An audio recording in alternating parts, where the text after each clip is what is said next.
And thank you, Deputy Speaker. Well, the view from Newcastle could not be more contrasting. I rise to speak in support of the Albanese Labor government's Future Made in Australia bill, and this is a very important, indeed a most significant step in implementing the government's agenda to help deliver Australia and help build a stronger economy, as well as a more diverse and more resilient economy powered by renewable energy.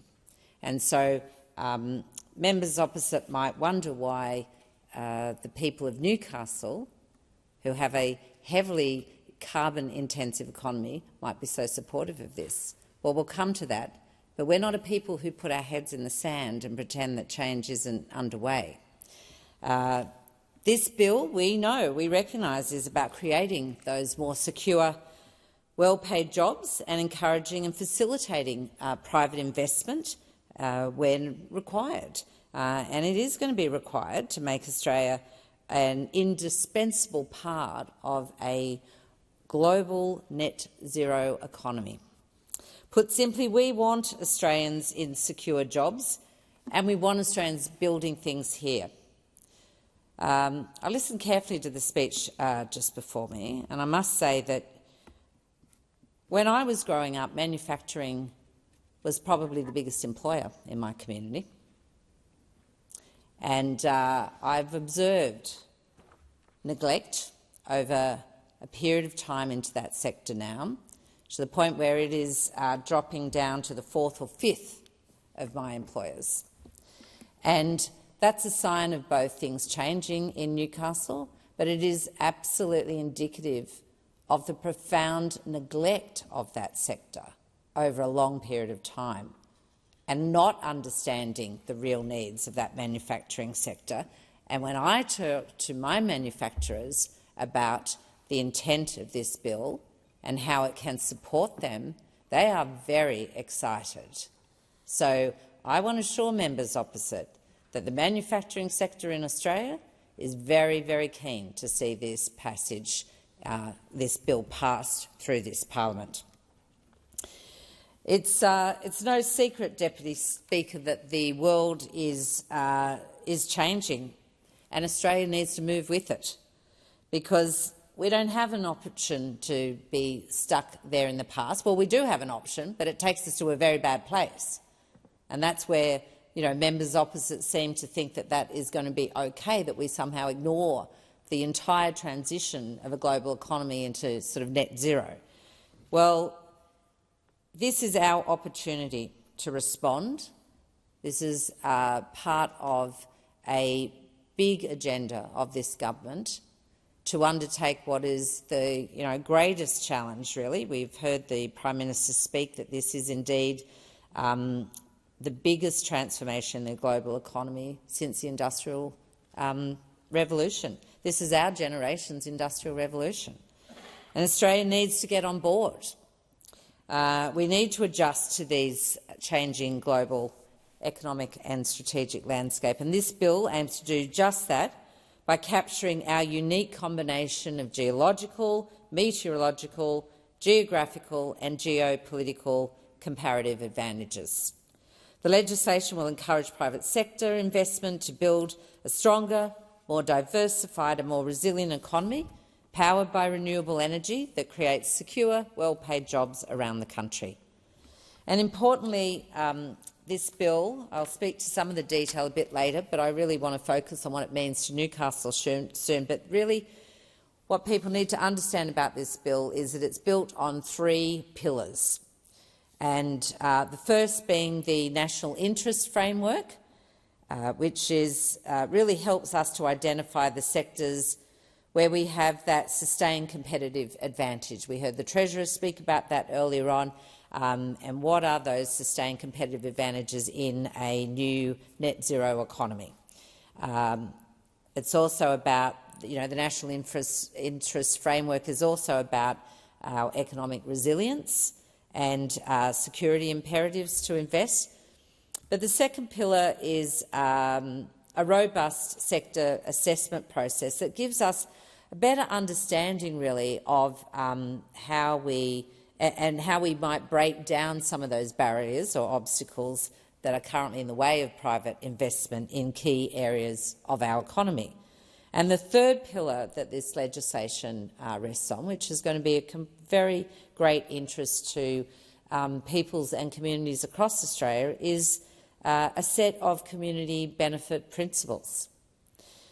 And those principles will ensure that public investment and the private investment that the public investment is going to generate for us leads to strong returns, but also leads to strengthening our communities, because those returns and those benefits have to come back to our greatest assets, our communities and our people. So these three pillars will work together to help us build that more diverse and more resilient economy, as I said, powered on renewable energies. So that's the intent of this legislation. And this is great news for Newcastle. Sorry. Great news for our region, as well as the people that I represent in Newcastle, who are in the most fantastic position to take full advantage, really, of the opportunities presented by the Albanese Labor government's Future Made in Australia plan, because a future made in Australia means a future made in Newcastle. We understand that, and we understand it well. Sorry. We have a deep water port. We've got vast lands surrounding that port, which is really important for renewable energy.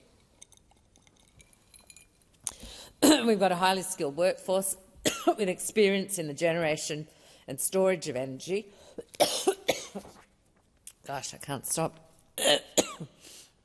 We've got a world-leading university and a high-quality TAFE, and a thriving and highly collaborative business community where we're an attractive place for investment for clean energy and the clean, high-value manufacturing industries of the future. Oh, sorry. I'm just going to take a moment to try and swallow. Huh? I have to get into the chair, so I better try and crack on. Okay. Sorry. So perhaps I might just jump, in case I run out of time, with another coughing attack here, that we really want to take full advantage of all the talents of our people, of our region, all those amazing benefits, our incredible natural resources, to make things here in Australia, but certainly making things again in Newcastle and our region. We're not interested in just simply shipping things overseas and then importing them back as finished products, but more expensive finished products. So it is absolutely in our national interest to be passing this bill here today. I want to talk about a few great examples in Newcastle and the Hunter region where we can see real benefit of private investment. So it is most certainly in our national interest to diversify the manufacturing of solar panels and batteries here in Australia and improving those supply chains. And we're investing in these areas under the Economic Resilience and Security stream of the Future Made in Australia Act. In the Hunter region, the site of the former coal-fired power Liddell Power Station will be transformed into a solar manufacturing hub as part of our federal government's $1 billion Solar Sunshot program, which will help Australia capture more of the global solar manufacturing supply chain through support, including production, subsidies and grants. Capturing more of that supply chain is important for many reasons. 1 in 3 Australian households have got solar panels, which is the highest uptake in the world, and that is great, but only 1% of those panels sitting on roofs today are made in Australia. We want to fix that. And this program really will help create nationally, that solar sunshot program is going to create hundreds and hundreds of secure, high-paid, high-quality, high-skilled jobs in regional Australia. And that's just one example of how the Albanese Labor government is not just talking the talk here, but we are actually making sure that we are putting investment in ourselves, but also signalling to private sector that we're serious about this business. You know, this is a government that went to election with an energy policy. We've stuck with that policy. We're not seeking to move to 22 different versions of some policy along the way, and that gives investors confidence.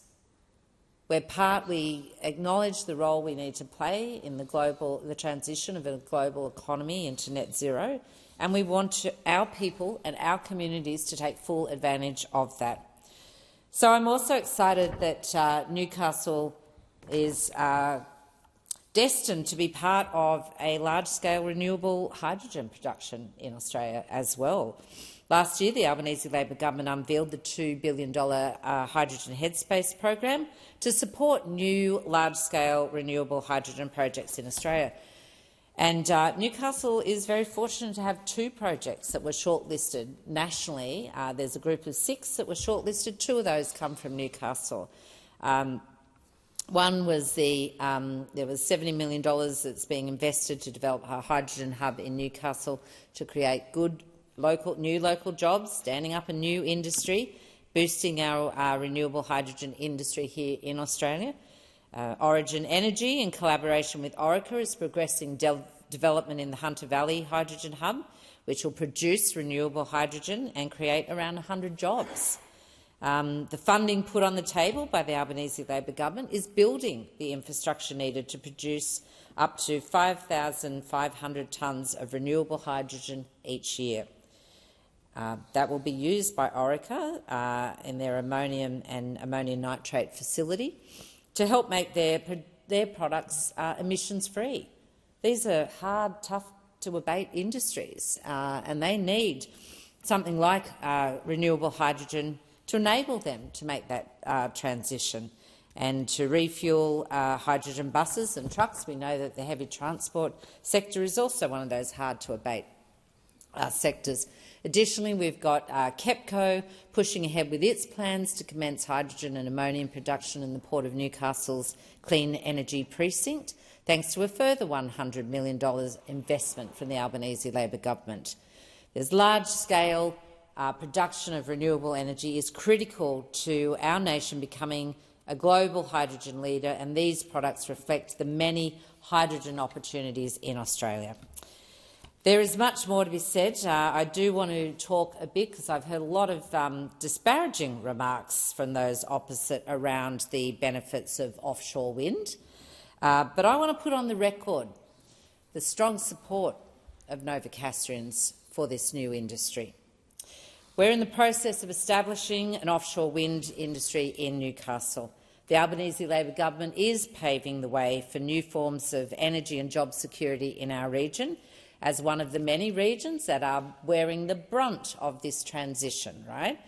But this government is dead set, focused on helping those regions that have been part of a carbon-intensive economy to date to make these important transitions. And that's why I say, when we talk about a future made in Australia, this legislation is squarely focused on regions like mine to ensure there is a future made in Newcastle, in the Hunter, and in those regions that have powered this nation for generations. We intend to be powering our cities, our heavy industries, our people and our communities for generations to come. But we'll be doing it with new forms of power. And that's why I am very confident about Newcastle's future. When I think about our capacity to generate renewable hydrogen, to stand up a remarkable new offshore wind industry, all of the jobs that are going to come from that is phenomenal. When we think about the role of solar in our, not just in our region but across the nation, When I think about the low-carbon manufacturing that's coming out of industries, there's a bright future for our people, and this legislation makes sure of that.